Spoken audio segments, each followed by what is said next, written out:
욥기. 성경에서 이 책은 많은 이유로 심오하고 매우 독특한 책입니다. 이야기의 배경은 이스라엘에서 멀리 떨어진 잘 알려지지 않은 땅 우스라는 곳입니다.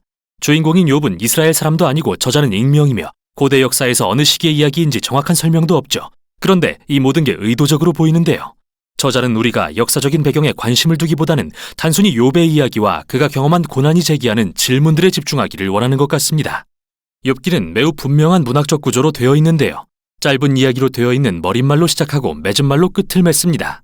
그리고 책의 중심 부분은 히브리시로 밀도 있게 구성되어 있는데 욥과 그의 친구들이라고 불리는 자들이 나누는 대화를 보여줍니다.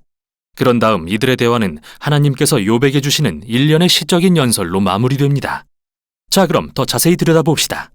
머릿말은 우리에게 욥을 소개하면서 그를 흠이 없고 정직하며 하나님을 경외하는 자라고 설명합니다. 진짜 좋은 사람이라고 말이죠. 그런데 갑자기 장면이 하늘의 영역으로 이동하더니 하나님께서 천상의 존재들과 함께 회의를 열고 계시는 장면으로 바뀝니다. 이것은 구약에서 하나님께서 세상을 어떻게 다스리시는지 묘사하는 흔한 방법이죠. 천상의 존재 중에는 사탄이라는 자가 있는데 이는 히브리어로 고발자 또는 기소자라는 의미입니다. 마치 법정의 한 장면을 보는 것 같은데요. 하나님께서 욥을 참으로 의로운 자라고 하시자 이 고발자는 욥처럼 의로운 자에게 보상하시는 하나님의 정책에 이의를 제기합니다. 그가 말하길 욥이 하나님을 순종하는 유일한 이유는 그에게 번성하도록 복을 주셨기 때문입니다. 욥에게 고난을 줘서 그가 정말 얼마나 의로운지 시험해 보시죠. 그러자 하나님은 사탄이 욥에게 고통을 가하는 것을 허락하십니다. 바로 이 지점에서 독자인 우리 대부분은 뭐라고? 왜 하나님이 그러신 걸까? 라고 질문한 뒤 이 책이 하나님께서 선한 사람들에게 고난을 허락하시는 이유에 대한 답을 줄 걸로 추측하게 되는데요. 그러나 계속 읽다 보면 그에 대한 답을 주지 않는다는 걸 알게 됩니다. 이 책의 어디에도 그 질문에 대한 답은 없죠. 머릿말은 이 책이 알아내려고 하는 진짜 질문을 제시하고 있습니다. 그건 바로 하나님의 공의와 하나님께서 우주를 엄격한 공의의 원칙에 따라 다스리신지에 대한 질문인데요. 이들 질문에 대한 대답은 이 책을 끝까지 다 읽었을 때 알게 되죠. 시작 부분에서가 아니라요. 욥이 고난을 겪는 궁극적인 이유는 끝까지 밝혀지지 않습니다. 머릿말은 욥의 고난과 자신의 아내에게 비난을 받아 당혹해하는 그의 모습, 그리고 세 친구가 지혜와 조언으로 그를 위로하고자 찾아오는 장면으로 끝을 맺습니다. 그들의 이름은 대만 사람 엘리바스, 수아 사람 빌닷, 그리고 나아마 사람 소발인데요. 그들 모두는 욥처럼 이스라엘 사람이 아닙니다. 그리고 이들은 고대 근동의 하나님과 인간의 고난에 대한 인식을 가장 잘 대변하는 사람들이죠. 이제 이 책의 중심 부분으로 이동합니다. 먼저 욥이 말을 합니다. 그리고 이 부분의 구성 방식은 이렇습니다.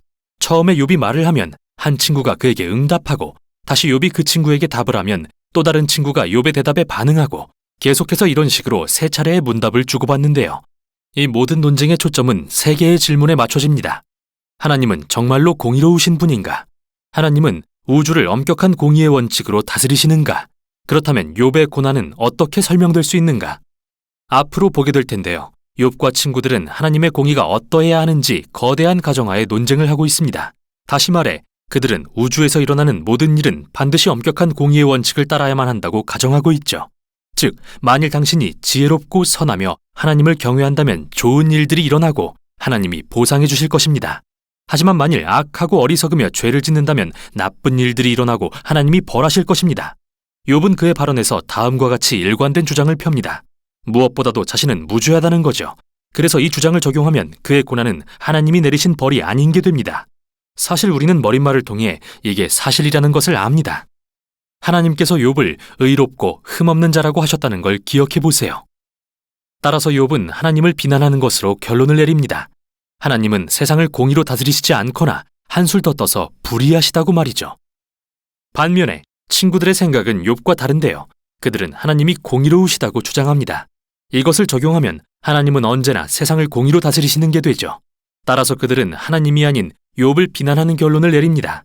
욥은 뭔가 정말 나쁜 일을 한 게 틀림없어. 그래서 하나님이 이렇게 벌을 내리시는 거야. 심지어 그들은 욥이 분명히 저질렀을 거라고 생각되는 죄들을 늘어놓기 시작합니다. 욥은 이 모든 것에 반박합니다. 사실 그는 친구들의 주장에 진저리가 나서 그들과의 논쟁을 그만두고 자신의 문제를 직접 하나님께 가져갑니다.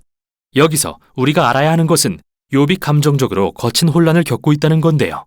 한때는 하나님이 의로우시다고 생각했지만 지금은 고난으로 인해 그것을 의심하게 되었습니다. 감정이 폭발한 욥은 하나님이 자신을 괴롭히신다고 비난하기도 하고 심지어 하나님이 세상의 모든 불의를 조정하신다고 주장하기도 하죠. 하지만 이런 생각을 하는 순간 그는 두려웠습니다. 하나님이 정말 의로우시길 바라고 믿고 싶었기 때문이죠. 욥은 이렇게 두서없는 말들을 하다가 마지막으로 자신의 무죄함에 대해 진술합니다. 그리고 하나님께 직접 나타나셔서 설명해 주시라고 요구하죠. 이때 뜻밖의 친구가 등장합니다. 바로 부스 사람 엘리후인데요. 그는 이스라엘 사람이 아니지만 히브리 이름을 갖고 있죠. 그리고 엘리후 역시 욥과 새 친구와 같은 가정을 합니다. 그는 하나님이 공의로우시며 그것을 적용하면 하나님은 우주를 언제나 공의로 다스리신다는 게 된다고 주장합니다. 그런데 엘리후는 선한 사람들이 고난받는 목적에 대해 더욱 정교한 결론을 도출합니다. 그것은 단지 과거의 죄를 벌하기 위해서가 아니라 하나님이 사람들이 미래의 죄를 짓지 않도록 경고하시는 것일 수 있으며 하나님은 고통과 고난을 통해 사람들의 성품을 빚으시거나 귀중한 교훈을 가르치실 수 있다고 말이죠. 엘리후는 왜 욥이 고난받는지 안다고 주장하지는 않지만 하나님을 불의하시다고 비난하는 건 분명 잘못이라고 말합니다. 그런데 욥은 엘리후에게 대꾸조차 하지 않고 대화는 끝이 납니다. 마치 고대의 지혜가 동원됐지만 수수께끼는 여전히 남아있는 것 같습니다. 이때 갑자기 하나님께서 회오리 바람처럼 나타나셔서 욥에게 개인적으로 반응하십니다. 먼저 욥이 하나님을 불의하시고 우주를 공의로 다스리시지 않는다고 비난한 것에 대응하시는데요. 하나님은 욥에게 일종의 가상 우주 체험을 시키시고 나서 그에게 우주의 질서와 기원에 대한 온갖 질문을 던지시기 시작합니다. 욥아, 너는 내가 지구를 설계하고 별자리를 정할 때 그 근처에라도 있었느냐? 너는 아침에게 명령하고 날씨를 주관한 적이라도 있느냐? 하나님은 이렇게 욥이 상상해 본 적도 없는 우주 만물을 감찰하고 계셨던 것입니다. 그러고 나서 하나님은 자세하게 사냥이 풀을 뜯는 습관, 암사슴의 출산, 사자와 들나귀들이 먹이를 먹는 방식에 대해 묘사하시기 시작합니다. 이 이야기의 핵심은 뭘까요? 기억해 보세요. 욥과 친구들은 하나님이 공의로 세상을 다스리시는 게 어떤 모습인지 나름대로 가정하고 있었는데요. 그 밑에 깊이 깔린 또 하나의 가정은 그들이 삶에 대해 충분히 넓은 시야를 갖고 있어서 하나님이 세상을 어떻게 다스리셔야 마땅한지 주장할 수 있다는 것이죠. 하나님은 가상 우주 체험이라는 대답으로 이러한 가정을 모두 해체해버리십니다. 먼저 우주는 광활하고 복잡한 곳이지만 하나님은 그 안에 모든 것을 감찰하신다는 것을 보이십니다. 작은 것 하나까지도요. 반면에 욥의 시각은 그가 경험한 작은 범위에서만 나오는 것이므로 그의 관점은 극히 제한적입니다. 따라서 욥의 관점에서 하나님의 불이라고 생각되는 문제들은 무한히 넓은 맥락에서 이해될 필요가 있죠. 욥은 이렇게 하나님을 맹비난할 위치에 전혀 있지 않습니다. 이 가상의 체험이 끝나자 하나님은 욥에게 이 세상의 소소한 것까지 하루 동안 관리해보겠느냐고 물으십니다.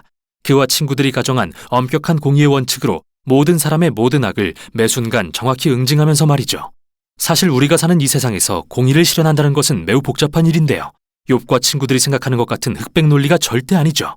이제 하나님은 마지막 말씀으로써 두 가지 환상의 피조물인 베헤못과 리워야단을 묘사하시는데요. 어떤 사람들은 이들이 하마와 악어의 시적 표현이라고 생각하기도 합니다. 그러나 이들은 고대 근동 신화에서 잘 알려진 피조물을 가리킬 가능성이 더 높으며 성경의 다른 곳에서 하나님의 선한 세상에 존재하는 혼돈과 위험의 상징으로서 사용되기도 합니다. 사실 이 피조물들은 악하지 않으며 하나님은 그들을 매우 자랑스러워하십니다.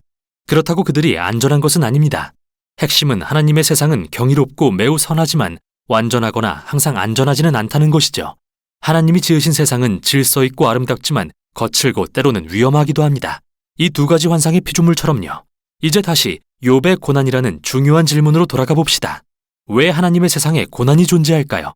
지진, 야생동물 또는 다른 사람 등 고난의 출처를 불문하고 하나님은 그 이유를 설명하지 않으십니다. 그분이 말씀하시는 건 우리가 사는 세상은 너무도 복잡하고 경이로우며 적어도 현 단계에서는 고난을 방지할 수 있도록 설계되지 않았다는 것이죠. 이게 하나님의 응답입니다. 욥이 하나님의 공의에 대해 도전하자 하나님은 욥에게는 그런 주장을 할 만큼 우주에 대한 충분한 지식이 없다고 대답하십니다. 욥이 하나님께 자세한 설명을 요구하자 하나님은 욥에게 그분의 지혜와 성품을 신뢰하라고 요구하시죠. 그러자 욥은 겸손과 회개로 하나님께 반응합니다. 하나님을 비난했던 것을 회개하고 하나님의 영역을 침범했다는 것을 인정합니다. 그리고는 갑자기 짧은 맺은말이 나오며 결론을 맺습니다. 먼저 하나님은 욥의 친구들이 틀렸고 하나님의 공의에 대한 그들의 생각이 너무 단순해서 이 세상의 복잡성과 하나님의 지혜에 대해 옳게 설명할 수 없다고 하십니다. 그런데 하나님은 욥은 그분에 대해 바르게 말했다고 하십니다. 참 이상하죠. 욥이 했던 말이 모두 바르지는 않았는데 말입니다. 알다시피 욥은 성급하고 잘못된 결론을 내렸지만 하나님은 여전히 그의 고민과 수고를 인정해 주십니다. 욥이 정직하게 하나님께 나아와 감정과 고통을 토로하고 그분과 직접 대화하기를 원했던 것을 칭찬하시며 그렇게 기도로 몸부림치는 것이 이 모든 것을 통과하는 바른 방법이라고 말씀하십니다. 책의 결말에 이르러 욥은 잃었던 건강과 가족과 부 모두를 되찾는데요. 이건 선한 행실에 대한 보상이 아니라 오로지 하나님의 자비하신 선물입니다. 이게 바로 욥기의 결말입니다.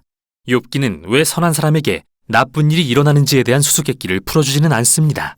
대신 우리가 고난에 부딪혔을 때 그 이유를 알아내려고 애쓰기보다 하나님의 지혜를 신뢰하도록 권면하는데요.